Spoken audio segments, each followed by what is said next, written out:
Welcome back, everybody, to Attack of the Poison Outputs. Today, we're going to talk about what is OPSEC.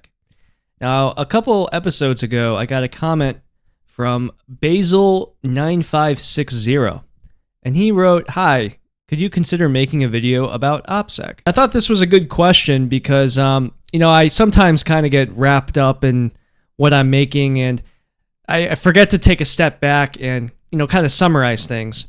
And one thing I have done throughout the series is kind of throw out the phrase good OPSEC or bad OPSEC, right? So what actually is OPSEC? OPSEC, it's short for Operation Security. However, the way it's used amongst people on the internet is like shorthand for being like privacy conscious, which isn't necessarily accurate. What's more accurate is that OPSEC is a risk mitigation strategy.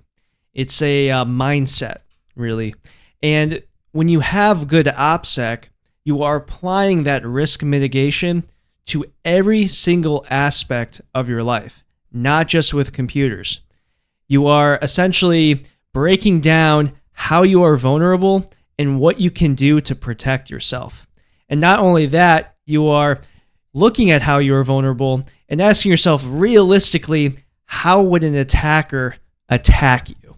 For example, with Attack of the Poison Outputs, you are getting the gold standard for how to use cryptocurrency privately. We are covering Monero because that's what's being used, and we are looking at Monero and how to break it, whether it's the ring signatures or, more recently, timing analysis. This is going to be the new standard going forward for law enforcement. And I'm really the first major series to talk about this, and that's why I'm very proud of this series. Because, this is really going to be looked at going forward in the future as what to recommend people if they're learning about Monero privacy. But just watching this series, it's only going to improve the cryptocurrency side of your OPSEC, which I guess would be under like financial transactions, right? But there's so much more to your life and all the things that you do every day that can be attacked. And realistically, cryptocurrency is just a tiny portion of that. Let's say you are going on vacation. You're going on vacation for like a week or two, and you're leaving your house empty.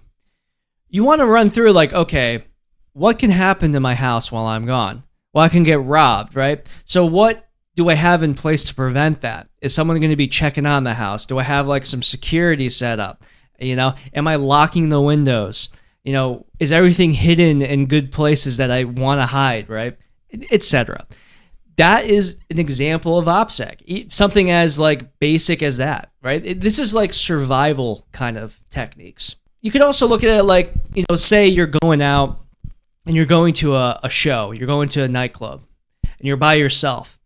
Good OPSEC would be not getting wasted, right? It would be immediately seeing where the exits are, right? Like when you go into a building, especially when you've never been to before, take like 3 seconds and look where the exits are.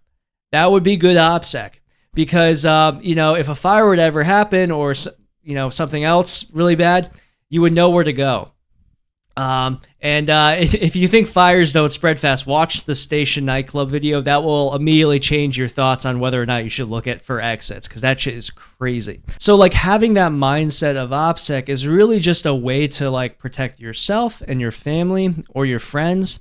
And it really will just put you a step ahead, right? And I'm not perfect at this at all. I have my weaknesses as well. Beep-boop. You sure do. Beep-boop. Oh, you got something to say, robot? Well, what's my weakness? Beep-boop. Well, primarily, it is women with very large... Whoa. Very large personalities. Yes, I love women with... Get out of here. Go on. In all seriousness, though, this is a great example of like how most men can be vulnerable, right? If you're in a foreign country, like let's say you're in Colombia, and you're talking to some like Latina cutie, and she's like very much interested in you, it's not being paranoid. It's just like, what if she's working with some other people to rob you? I saw a video once where there was this live streamer. I tried to find the clip of this, but I couldn't find it. There was a live streamer, and he was in some foreign country, and these girls were talking to him, and he was, live streaming it, and he turns his head, and the girl like puts something in his drink, and his chat is like, "Hey, she just tried to drug you, man. Get out of there!" Like that. It's crazy. That can happen in an instant. And yeah, if you get drugged in another country, who the hell knows what can happen? You could be losing a kidney. If you look at covert operations too, like this is the oldest trick in the playbook where, if there's a person, like a high-ranking politician in another country, just send some prostitute after them that's actually an undercover agent, and you'll get all this information from that guy once he gets drunk and he's, doing the pillow talk. This has been done over and over again and throughout history, right? So when we say, yeah, that person has good OPSEC, it means that they are elevating their attention to looking at their risks and their vulnerabilities, and they're doing their best to minimize that. And people with bad OPSEC are being lazy. They're not learning about new techniques of being private. They're ignoring very obvious vulnerabilities, and they're trusting people. And really, the only person you can trust is yourself, right? And because of that, you have to be constantly analyzing what's going on around you, because people will use that concept of you trusting them against you. I'm not going to go through, all the different ways of improving your OPSEC, because I'm still learning myself, and this is something that I think is better for somebody on their own, to learn, right? If you're improving your financial privacy, this is the great way to start. This series is the gold standard for that, as far as I'm concerned. And by watching that series, you're going to, improve all of that, right? But don't stop there. Learn how to protect your home. Learn how to protect yourself when you're traveling. Learn everything, right? And, don't get cocky. That's the other thing, too, because I do this myself, and it's something I have to check myself on. There's bigger fish out there. So always kind of just be honest with yourself and always be trying to improve.